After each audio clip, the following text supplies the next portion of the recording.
अस्सलाम वालेकुम, मैं हूं सईद अब्बास। तो आज हम बात करेंगे ड्रामा गुलाम बादशाह सुंदरी पे। इस ड्रामे की जो आने वाली कहानी है ना, वो आपको हैरान कर देगी। मुझे तो खुद बड़ा पछतावा हो रहा है कि आखिर ये ड्रामा मैंने मिस क्यों कर दिया। इस ड्रामे की कहानी के अंदर बहुत सारी चीजें छुपी हैं, बहुत सारे सस्पेंस छुपे हैं। आप कोई भी रोल उठा के देख लो, चाहे वो बादशाह का हो, चाहे गुलाम का हो, चाहे सुंदरी का हो, हर की एक अलग अलग कहानी है। उसके अंदर बहुत सारे राज छुपे हैं। तो ये ड्रामा भाई साहब दाद के मुस्तहिक है, तारीफ बनती है। जिस तरह से सारी चीजों को इकट्ठा करके वो लेके जा रहे हैं, यकीन जाने बड़ा मुश्किल होता है। और जो ग्रीन वाले हैं ना, ये पहला एक चैनल है जो इस तरह के ड्रामे बनाता है। मतलब के पहले जो टिपिकल ड्रामे हुआ करते थे, जो आज भी चल रहे हैं, तो ग्रीन वाले ये कोशिश करते हैं कि हम वैसा कोई भी प्रोजेक्ट ना बनाएं। तो उनके ड्रामों की बहुत सारी मिसालें भी हैं, लेकिन इस ड्रामे की जो कहानी है ना, जो आगे एक रुख अख्तियार करने जा रही है, वो आपको हैरान करने वाली है। आप जब आपने टीजर देखा तो उसके अंदर हमें दिखाया जा रहा है कि सुंदरी को मोहब्बत हो रही है गुलाम से और गुलाम को हो रही है सुंदरी के साथ। तो हमारा बेचारा जो बादशाह है, मिनिस्टर साहब है, वो कहाँ जाएंगे? इस पॉइंट के ऊपर मैं डिटेल के साथ बात करना चाहता हूँ आज की इस वीडियो के अंदर, क्योंकि मैं कमेंट्स पढ़ रहा था। लोग ये जानना चाह रहे हैं कि भाई जो सुंदरी है वो आखिर किसके पास जाएगी, किसको मिलेगी, किससे शादी करेगी। तो ये एक बहुत ही इंपॉर्टेंट एक क्वेश्चन है जिसको हल करना जरूरी है। और मैं आज की वीडियो के अंदर बहुत सारी कुंडलियां भी लाऊंगा और जो उसका रिजल्ट निकलेगा वो आपके सामने रखूंगा। लेकिन उससे पहले हम थोड़ा सा इस ड्रामे के ऊपर बात करेंगे, लेटेस्ट एपिसोड के ऊपर बात करेंगे, और खास तौर पर जो गुलाम की माँ का किरदार है। एक बड़ा ही तकलीफ दे एक सिनेरियो है जिससे गुजर रहे हैं माँ और बेटा दोनों। बाप उसका सामने है, लेकिन वो बाप कहलाने के लायक नहीं।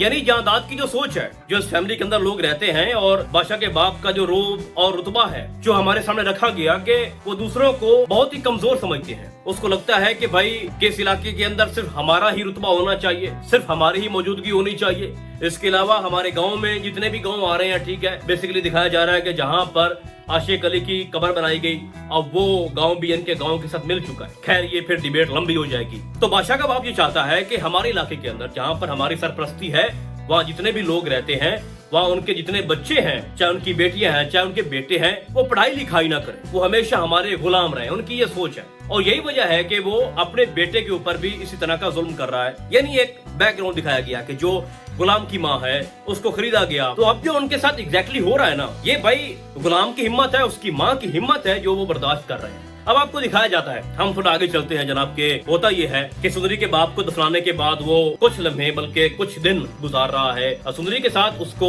एडजस्ट किया वहाँ पे उसने, जहाँ वो रहते थे। फिर जो आपके सामने एक सिचुएशन आई एंड पे कि वो एसओची उसको पकड़ने आता है, और फिर वो अपने दोस्त को फोन करता है और कहता है कि एक तो फलां बलोच है जनाब, और वो मुझे पकड़ना चाहता है due to my bad character. तो बेसिकली उस ड्रामे की जो एपिसोड थी वहीं पे खत्म हुई। जब आगे से उसका दोस्त जो है वो मुस्कुरा रहा है, तो उसके बाद क्या होगा, वो फोन करेगा, वो वापस चले जाएंगे। तो दिखाने की कोशिश ये की जा रही थी कि सुंदरी वहां पे रह नहीं सकती, वहां पर उसकी इज्जत महफूज नहीं है, क्योंकि उसका बाप नहीं है।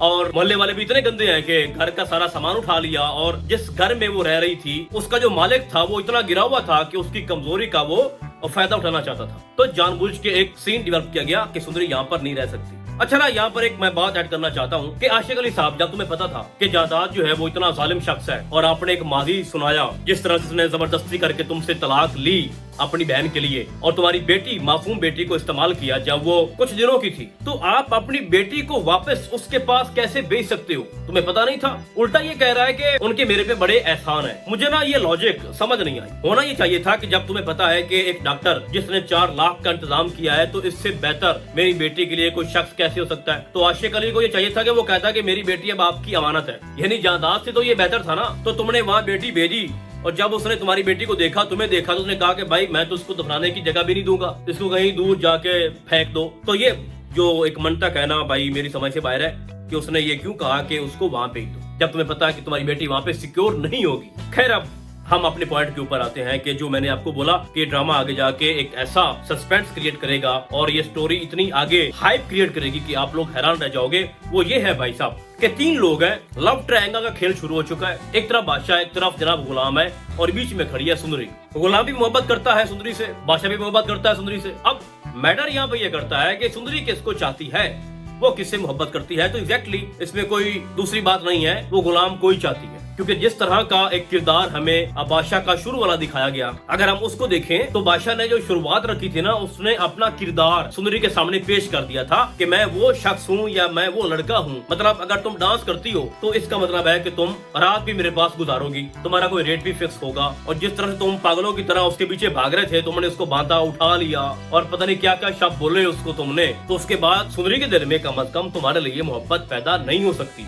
आप इस बात को छोड़ दो कि जनाब जब बादशाह को ये पता चला कि ये जो लड़की है ये तो एक इज्जतदार घराने से है, तो उसके बाद उसको शर्म आई और उसने फिर उसको वहां से छोड़ दिया और फिर मोहब्बत हो गई। आप अगर मोहब्बत के मयार को देखें ना, तो बादशाह का जो किरदार है जो शुरू में था वो सही नहीं था, लेकिन जो गुलाम है वो बेचारा शुरू से ही एक अच्छी शख्सियत का मालिक है, दिल का अच्छा है, और जो बुराइयां बादशाह के अंदर हैं वो गुलाम के अंदर बिल्कुल भी नहीं है। तो जिस तरह से जो गुलाम है वो सहारा बना सुंदरी का एक मुश्किल वक्त में, तो फिर कोई ऐसी वजह नहीं है कि सुंदरी उसको चाहे ना, उससे मोहब्बत ना करे। तो गुलाम चूंकि शुरू से गुलाम है, तो जब उसको मोहब्बत हो जाएगी सुंदरी से, तो फिर जब उसको ये पता चलेगा बाद में कि ये वही लड़की है जिसकी तलाश में बादशाह जो है वो दर धक्के खा रहा था और मुझे भी जलील किया कई रातों के दिन, तो फिर वो पीछे हट जाएगा। वो मोहब्बत करता है बादशाह से, बादशाह उसका भाई बनता है ना, एक ही बाप की औलाद है ना, तो वो दोनों मोहब्बत करते हैं। और सबसे बड़ी जो मजे की बात है वो ये है कि बादशाह अपने बाप जैसा नहीं है, बिल्कुल अलग है, मुख्तलिफ है भाई। तो अब ये फैसला जो है ना इन दोनों के बीच में होना है कि सुंदरी जो है वो किसको मिलनी चाहिए और कौन अपनी मोहब्बत की कुर्बानी देगा। अभी तो सब कुछ बीच में ही लटका खड़ा है, अभी तो रात फाश हो रहे हैं, अभी तो जनाब गुलाम को ये नहीं पता कि ये मेरी फुफ्फो की बेटी है, अभी तो बादशाह को ये नहीं पता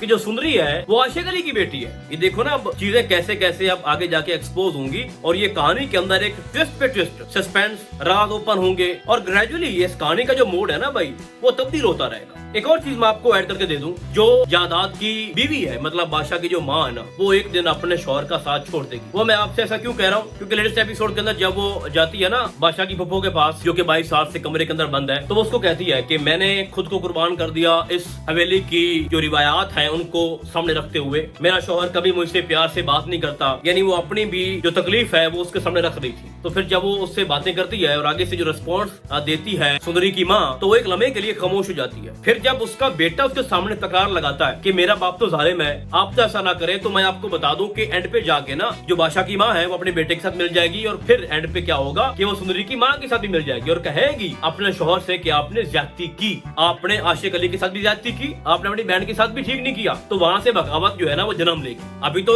कुछ भी ओपन नहीं हो रहा, अभी तो मैं समझता हूँ कि सुंदरी की माँ तक ये हल्की फुल्की बात आ रही है कि आशिक अली पता नहीं जिंदा भी है या नहीं है, और मेरी बेटी अब किस हाल में होगी।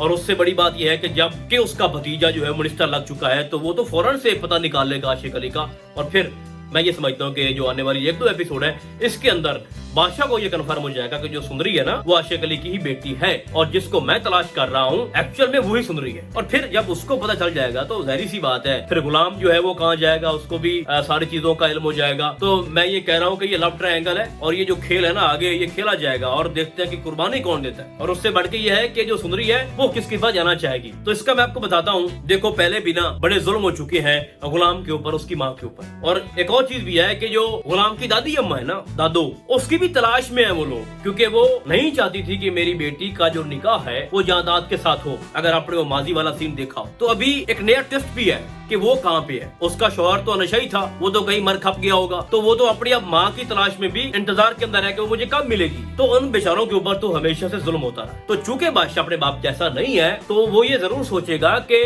हमने तो वैसे भी पहले से ही उनको लूटा हुआ है, हमने मेरे बाप ने उनके ऊपर पता नहीं क्या कुछ किया हुआ है, और ये बेचारे इतनी मुश्किल से जिंदगी गुजार रहे हैं।